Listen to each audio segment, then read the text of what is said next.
Let's get you more on this with DD India's Akshay Dongre.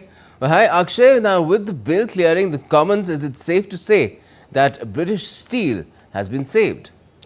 Well, it seems that the decisions that have been taken today by the British Parliament, there is some respite to the British steel that will be given by the funding that will now come in from the Britain and taxpayers themselves, because so far the Chinese firm that has been running the blast furnaces has been having difficulties as far as their own production cost is concerned. Now there are reports that about £70,000 worth of losses are taking place on daily basis as far as running these blast furnaces are concerned.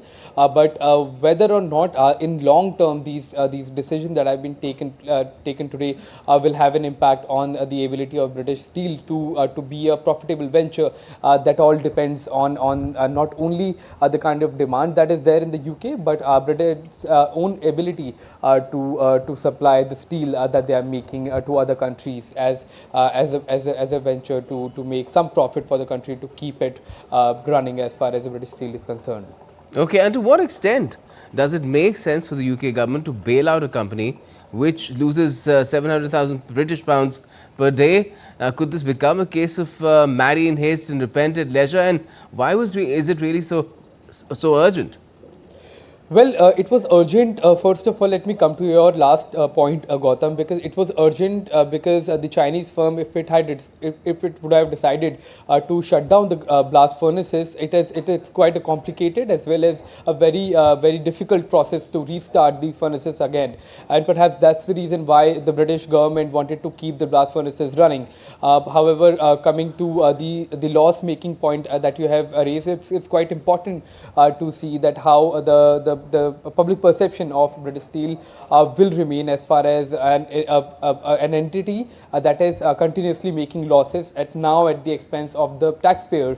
So that perhaps is the reason why even the British government, according to sources, is trying to find a private partner for running the British Steel. And till the time a private firm is not found, they intend to in fact keep it running at the cost of taxpayers' money.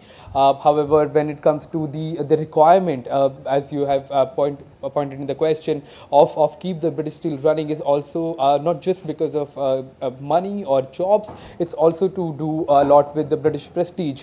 Now, these blast furnaces have been running since the last 300 years. Ever since the Industrial Revolution began, these blast furnaces have been churning out virgin steel, and that perhaps is the reason why, like it was reported in the package as well, that if the British furnaces would have closed of British Steel, then in the G7, Britain would have been the only country with which lacked the ability to produce its own virgin steel. Now, there are recycled steel plants that are there in the UK, but with British Steel plants closing down, it would have been taken a hit at the prestige of not only the country but the people as well.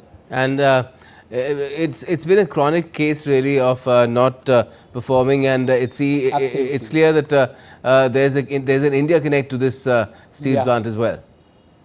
Well, yes, in till 2016, Tata Steel had the control of British Steel. However, when the takeover happened, it was handed over at a token amount of just £1. So that is quite historic to see that it has been making losses not just under the control of the Chinese entity, but even the Tata Steel had to give up these blast furnaces because they were loss-making ventures, not just loss-making ventures, but also the requirement to keep these blast furnaces running are iron pellets and coals, and that these items are also not easily supplied or easily available to keep the blast furnaces running, and that's the reason why there has been a funding of about £1.2 billion. And despite that, despite all of the efforts that have been made so far by the private entities, the firm is just not making profit and has been a burden for any private entities that have taken over.